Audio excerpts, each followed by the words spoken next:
Thank you for coming to another episode of Kickin with Kachi. And thank you everyone that's watching this show and past episodes and watching future episodes and episode of Kickin with Kachi, where we take individuals that are really taking the industry by storm, that I don't have to say up and coming, but just the rest of the world aren't really aware yet of how talented they are. And today we have the amazing, gifted Maxim Bickford. Now, I'm gonna get a soundboard that has a whole bomb and everything that's gonna have claps and everything, but for now I'm just gonna do right. I'm just gonna have my thing. I appreciate it. For now, it works. And it's Bickford, right? It's Bickford, yeah. Bickford. Okay, Bickford. Yes. Great. So just start to get right into it. Like, how did you start coming into photography, creative direction, all that beautiful stuff? Yeah, I've always been doing some type of video stuff. Like I started off with like stop motions, like way back in like elementary school. I had like my little Yeah. iPad, I had my Legos, and like then from there, my dad bought me a camera when I was like, I think like in sixth or seventh grade, and like iCarly was a thing. I don't know if you remember Yeah. iCarly, but I was like, oh, I gotta get on like this video, like live stream. Right. So I just started doing like random videos where it's just like me like talking to a camera, and that didn't get anywhere. But at a point, I like had more curiosity towards like editing, and that's when I got more into like movies. Like I was like in middle school, I was like super into like Harry Potter, like Hunger Games and all that, and I was like Right. always trying to learn like the VFX with like the wands and like stuff like that. So then I would just like end up taking videos of myself and then like learning how to like edit, do more like advanced editing on my own. And it was just kind of like small little projects like that. And then from there in high school, I ended up going, so I used to live like up north from Portland, so like literally like the sticks. Right. And then I ended up going to high school in Portland, which was more in the city, like more diverse. And after school, I just started going to there used to be like rap shows and like little like rap Right. in Portland. I just started showing my face around there, and at the time I was only like doing photography and like street photography for artists and stuff. And then one of the artists I was working with at the time was like, "Yo, like, do you want to shoot a music video for me? Like, can you do it?" Nice. And at the time I was like very introverted. I like didn't know how to like talk and like get myself out there. And I was like, nah, like I don't know how to do it, even though I had all the experience. And then I kind of just said fuck it. And from there I just started building more of like a portfolio throughout Portland. And then from there I just like started like network once COVID happened, I just started networking with people like outside of Maine. Cause I'm like Right. Maine is almost like a bubble. And I feel like people don't realize it from the outside, but like in the inside it's literally like everybody's in their own world here. So then Right. once you get out of it and like you see the bigger perspective of everything, you're like, holy shit, like I gotta be doing bigger things in Maine. Like Maine, there's no real scene here. Like we just have a lot of like crazy talented artists, but it's just like it's very secluded compared to the other Right. parts. And I was gonna ask, like, how do you essentially build a following or build some sort of brand when you're not in a place like LA or New York or Miami or all those places where you can find creatives literally down the block, up the street, or just go on Instagram and just look for creatives, where you actually have to find these organic relationships and build these connections. For sure. Yeah. No, definitely. I think COVID helped a lot too because there's just like a lot of downtime on the computer. I think Right.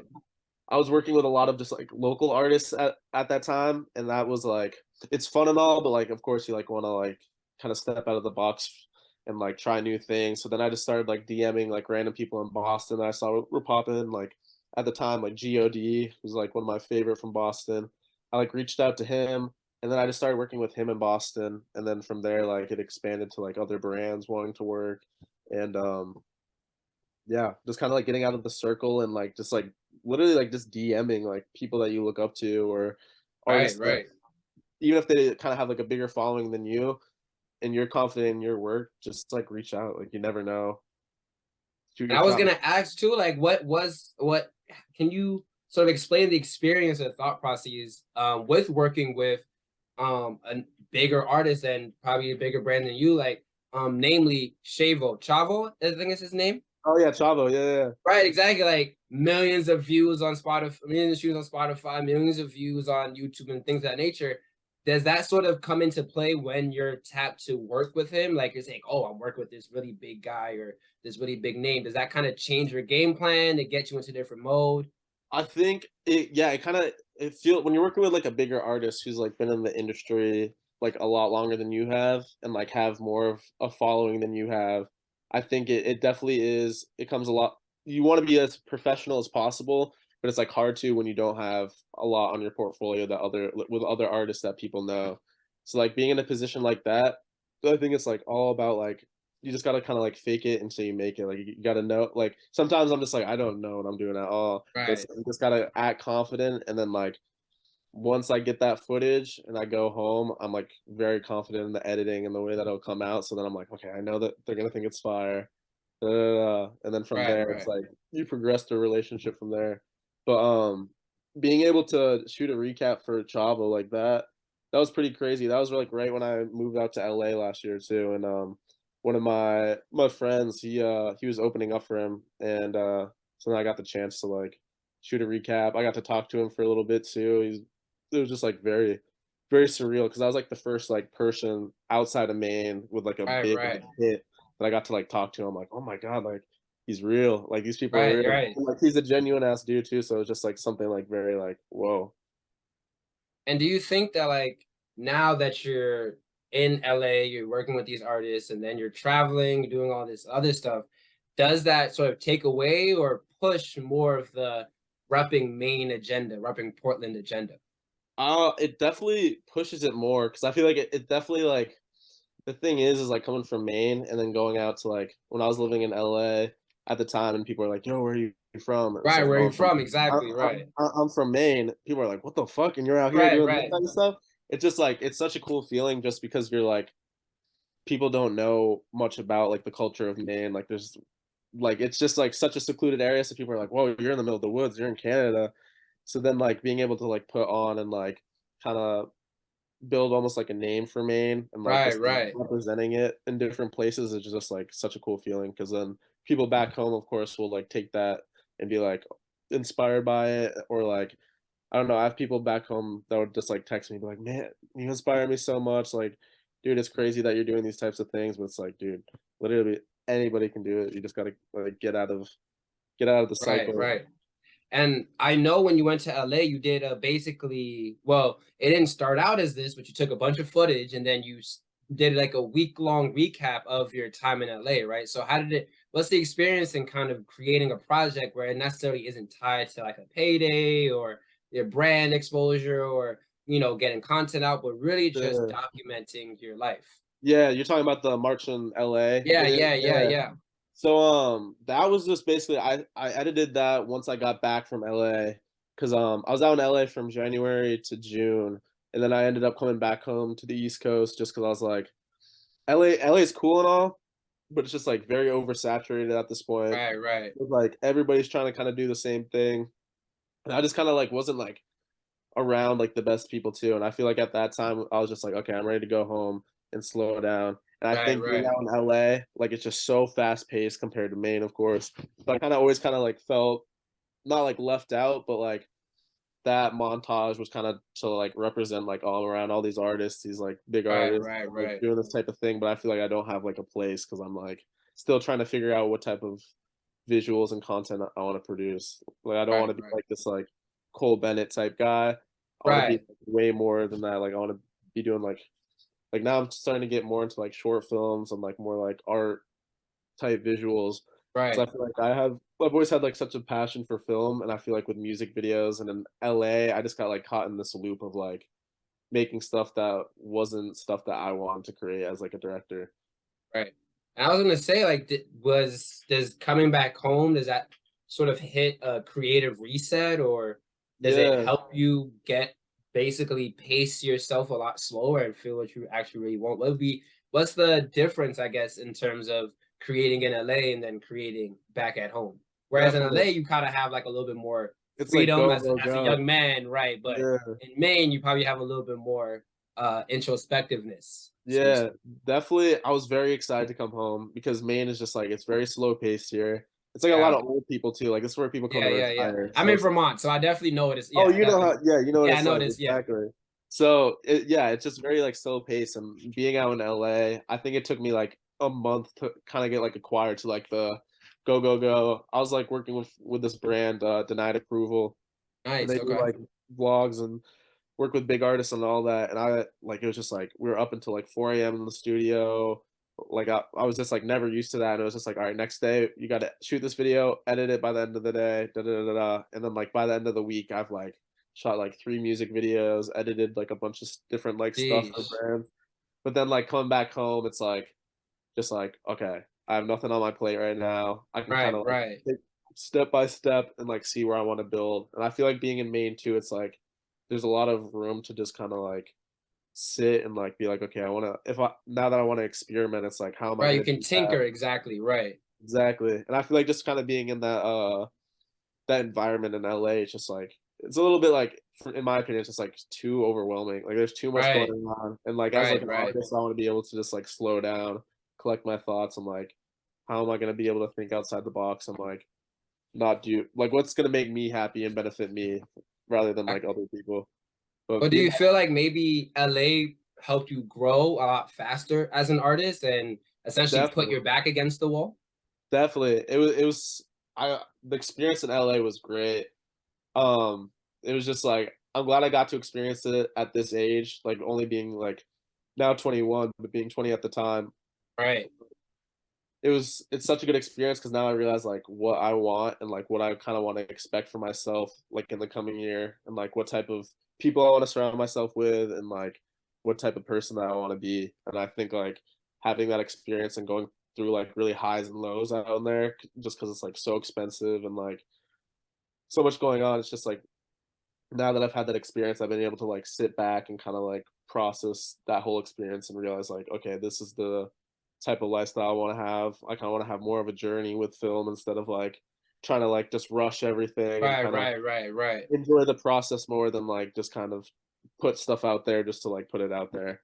Right. And like to move forward, I think correct me if I'm wrong, but it was this line of thinking that led to Company Club, if I'm Yeah, not mistaken, right? So yeah. tell me about how that came to be and the journey and like how you're essentially building this brand as aside from Maxim, but now creating this film directive company. Yeah. So the thing is like I've always had kind of like a sub brand as like before it was North Club and it was supposed to Right. like just like represent Maine and Maine Right, artists. right, right, right. Coming from a small town, I was like seeing people in the city of Portland. I was like, oh my god, these guys are gonna be big, da da da da. But Right, then it's like right. once you get like comfortable in that situation, you're like, oh, I want to grow outside of that. And I think at that point too, I was just like very heavily inspired by like Lyrical Lemonade and like World Star and like how Right, everybody yeah, has these yeah. like channels and they like promote artists on their channels and just kind of being in that area and I think being in LA and just like everything's like so oversaturated, I'm like, I don't want to do the same thing that everybody else is doing. Right, exactly. I want to have like a production company where it's like very like emotional and like art based and something that like people don't see regularly. Like I just want to have a my idea with it is like have a whole different approach. Like I just don't I want to be doing music videos but for artists that like I believe are like Yeah. stepping outside of the box, trying different things. Like I did a video for in New York last month with Perry Mason, and Yeah, I was that's going to talk about that. I really do like that video, not from the fact that I'm also from New York City, but yeah, I can resonate with the video in it. Like you said, it definitely shows the emotion, it shows the rawness of the artist and the thank you. lighting, the cinematography, the positioning, the placement, everything. It's great. Yeah, thank you, thank you. Yeah, I'm trying to. That's like the style that I want to stick more with too. Is like I want to be able to like now that I've had time to like kind of slow down since coming from LA, I've been able to like network and like meet new artists and like coming across Perry. Like I've been a fan of his for like a good year, and he's just like doing his own thing and like he's just like such a genuine artist and like everything he makes is just like it's insane. So when I was out in New York doing some work, I like talked to Perry and I was like, dude, like we got to do something. I'm down here. Like Yeah, catch me yeah. while you can.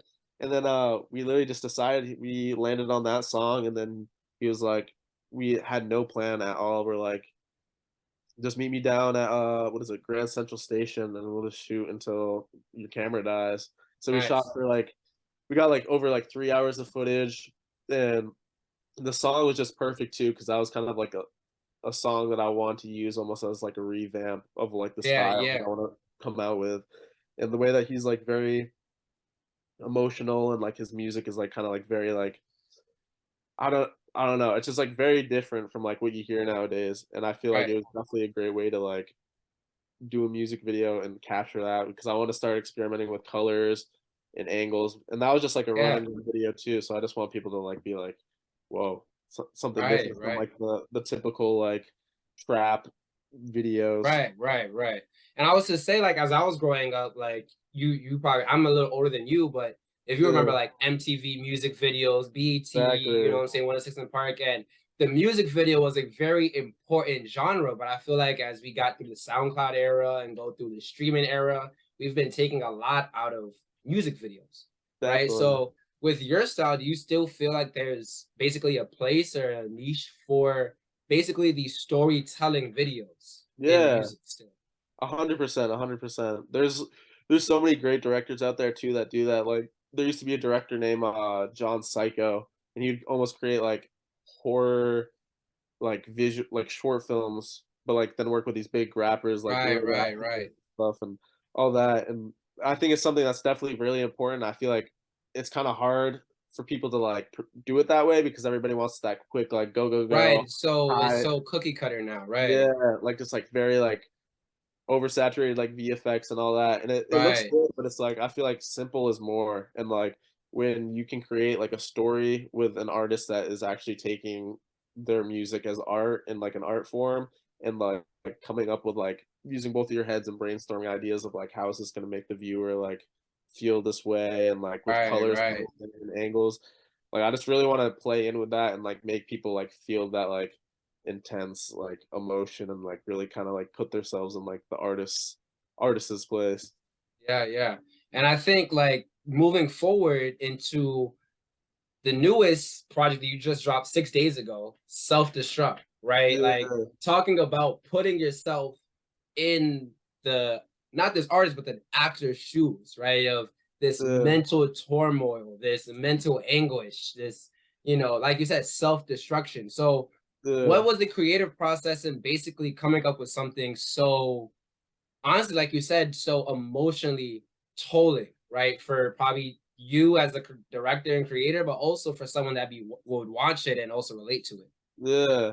No, that's the self-destruct idea kind of came from like almost like the feeling I had when I came back from like LA and like I think kind of comparison kills and I think like Yeah, right, right, me coming back home and like just seeing like all my friends kind of like have their college life and like almost kind of like I've always kind of felt left out just because like I'm not in school and I'm just kind of right, like writing on this like film idea that I'm like gonna keep grinding and make it right, and right, it's right, gonna happen. You gotta manifest it. But I just got into like a really like dark place where I was just like, oh, like none of this matters and da da da. And I kind of just like lost myself for a bit. And then for a bit, like I'm still working on it, but like kind of like worked my way up with like my mental. And like then I was like, built this confidence where I was like, no, I can create anything I want. And I've always been right, inspired like A24, especially like with like Hereditary and like Midsummer, like those movies that are just like very like you look at them and they're just like very uncomfortable. right, right, And I just like wanna kind of put the viewer's perspective kind of like in my own shoes and create like this like very like quick cut but like yet like you get grasps of like different like things that are going on that are like right, right, very like important, but like stuff that people go through like on the daily. Like I feel like isolation is like a really big thing, and I feel like people don't really like to talk about like. I think nowadays people like to talk about how they feel, but people don't like to talk about like the bigger picture of right, everything. exactly. And So I I feel think it's very brave because as a creative, even with this, right, people think I just post my interviews or post my videos and it looks great. Oh my God, he's interviewing people. But like you said, they don't understand that I'm not comparing myself to me. I'm comparing myself to the Breakfast Club and like yeah, Carisha Please and all these other talk shows. And then, like you said, comparison is a thief of joy, where it's like you see all your college friends, all your friends, they're doing all their regular people stuff, and it's like, oh Exactly. man, I'm chasing this dream that isn't regular. Am I doing the right thing? I'm not going through the same happiness and things of that nature. So 100%. Yeah, nah. It's definitely a weird feeling too. So I just like I want to start like just like creating like the series of kind of like art pieces and just being able to like yeah, express myself as an artist because I want to be like I want to direct short films. I want to direct like big movies, and I want to be able to like once I like get a platform, like start reaching out and being able to choose like artists that like I see and be like, yo, I'll create this whole right, tree. right, right, And like I want it to be more than just like hip hop or like whatever's trending. I want to work with like indie artists, rock artists, like hyper pop, like anything that's just like right. anybody that I feel like I can like build a genuine relationship with and like learn from their like creative process and like yeah, people that are not scared to get out of their comfort zones. Because I like I said before, like I feel like a lot of people are just kind of doing the same things nowadays. Right, right. And I completely agree. Like I said, Yeah, I think right now, like we're unfortunately losing the art of the music video, right? yeah, Because we have everyone's worrying about how many streams do I have, uh how many plays do I have on the radio. No one's really trying to make these music videos. Or and also on the on the consumer side, I don't think also people are trying to look for music videos anymore, right? No one's trying to sit yeah, for a whole 5 minutes. But like you said, there has to be a space for it, or else we're gonna lose it. Like there has to be exactly. someone that's continuing this legacy of creating visuals, creating stories, telling these narratives through a visual medium, and making us as uncomfortable as possible, honestly speaking. Right. Like I don't Yeah, think that I should watch anything that doesn't make me think about it afterwards, you know? exactly. Yeah. That's the thing too, is like I just want to create pieces where people are like you like watch it and you're like, damn, what the fuck was that? And Right, like right, it's something that like you kind of have to sit with. And like with self-destruct is like this very quick cut and like sure you can sit down and be like, oh, I relate to these pieces and stuff. But like all the other films and like the processes that we have for the future for club is like what I'm just excited to like roll out because now we got people that are like helping like scoring and like nice. being like individual tracks just for like the short films and like I don't know, it's just great. Like I'm excited to finally get these like ideas out and I just like start reworking the brand, like creating the vision that I want to create And instead I of was like gonna ask, like, what can we look forward to? I mean, the year is almost over in about a couple of weeks, but I what can we know look it's forward to crazy. in 2023? I know, right? Like, early January, I was like, "Oh, 22 is about to be my year," and I'm like, "All right, 2023 looks like it might be, it Dude, it might be flew my year." by. Now.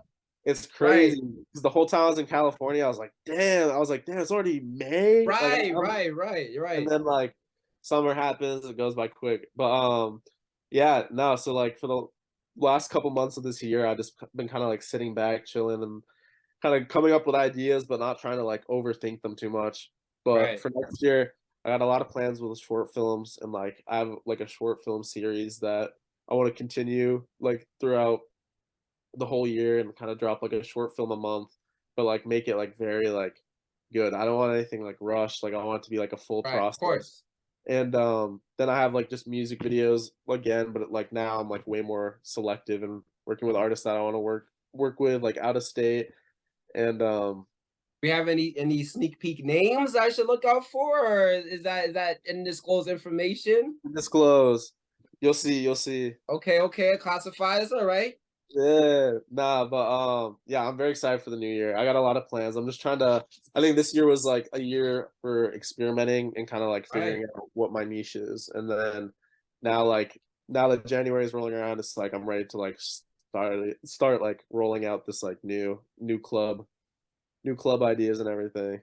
Well, I'm sure your fans definitely appreciate the time you're taking to take a step back and really refine your craft, get your stuff in order because they Mhm. really know that whatever you already put out is dope. So whatever you're gonna put out now in January is gonna be dope-er, as I Yeah, know, as the kids say.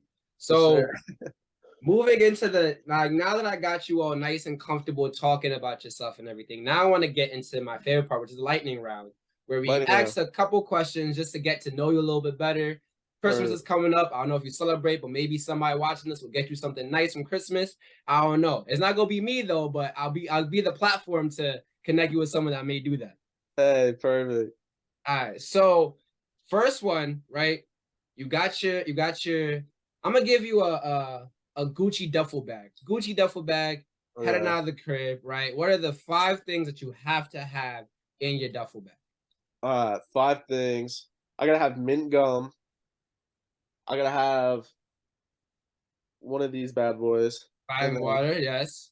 um, I gotta have my AirPods, of course. I gotta have my phone charger because my phone be dying all the time. And then last thing is deodorant because I can't be smelling bad. Nice, nice. All right, so then your favorite food, or let me say top 2 foods. Every time I ask this question, everybody doesn't know how to answer it. So I'm gonna say top 2 foods. Top 2 foods. Okay. It's kind of like a basic one, but it's like my this is like my childhood thing. It's like Annie's mac and cheese. Yeah, yeah. Oh fire. That's my go-to food. That's like my happy meal. And second one is so my mom, she's from Russia and she makes this Russian beet soup and it's called borscht.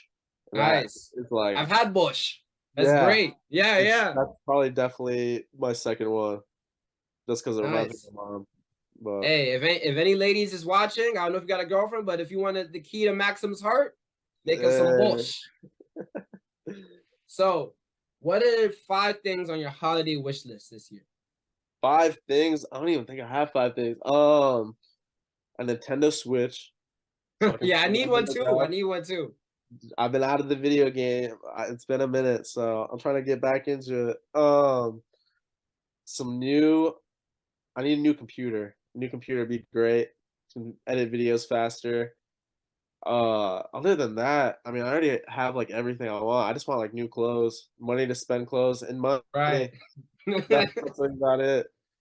could look fresh and buy more things to be more fresh. Exactly, man. All right. What is a dream director you would want to work with? Dream director I'd want to work with. Ooh, that's hard. Probably the first that comes to mind is probably Wes Anderson. That's a Like good on a pick. movie. Oh, yeah, nah.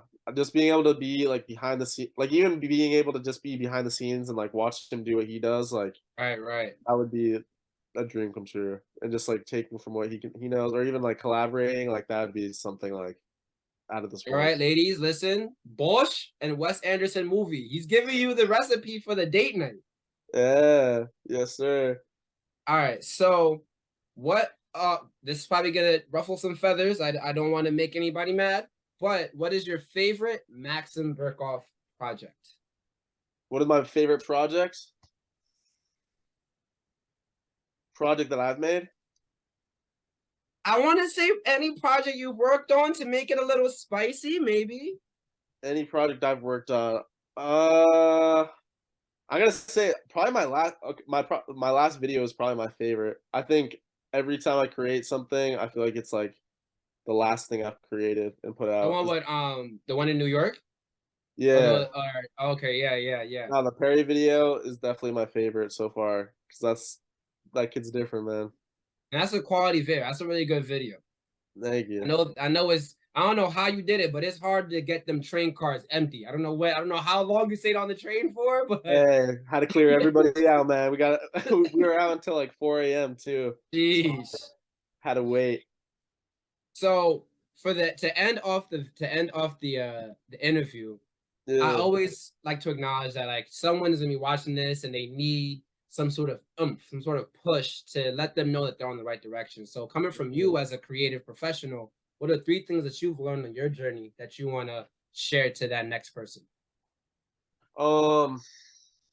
Generally, so one is just like this is one that I always go by is everything always happens for a reason. Anytime anything goes wrong, there's always like a solution or like some type of outcome for it. So like anytime you don't get that video you want or something just totally like falls through, like just literally know like oh, it could have been like there's always an outcome. You just got to figure out the solution. Um don't dwell on like bad things that happen either. Like shit's gonna happen. There's gonna be very good highs, and then there's gonna be very low lows. But just know that you've always been like, there's always like a top point that you've been at, and just know when you're low that you can always reach that point again and then grow Right. higher from that. And then yeah, I think just don't be afraid to be yourself is like a number one thing too. I think for a long time I was kind of very shy and like would always hide myself and like who I actually am as a person. So now being able to like be more confident in myself and in my craft, I think that's gotten me like a lot further now. So like just be genuine, just be a real person. Like don't be afraid who you are and just do shit. Like just go out there and do it. Like don't waste time, don't overthink it, just do it. Like you'll find the right people, like everything will fall into place. Right. And that's beautiful, man. And honestly, like coming from your journey and coming from your story, I know that those are literally things that you actually have learned and experienced and are taking heed to every day. So thank you for sharing that, definitely. Yeah, for sure, man, for sure. But yeah, thank you so much for coming by. Like I said, on a Monday night when you could have been doing a whole bunch of Yeah, other things, but taking 30 minutes to kick it with me, I appreciate it. Definitely, I man. got you, man. I appreciate you. Thanks for reaching out, man. Of course, of course. And thank you everybody that's watching this video now. You can check out this interview and more interviews at the DC Voice. Check it out for future Kickin' with Kachi interviews, and check out my boy Maxim Bickford to check out more projects from him, more films from him, and I don't know, maybe see him on the big screen anytime soon. Hey, you'll see. Right. But yeah, it's me, Kachi. I'm out of here, man.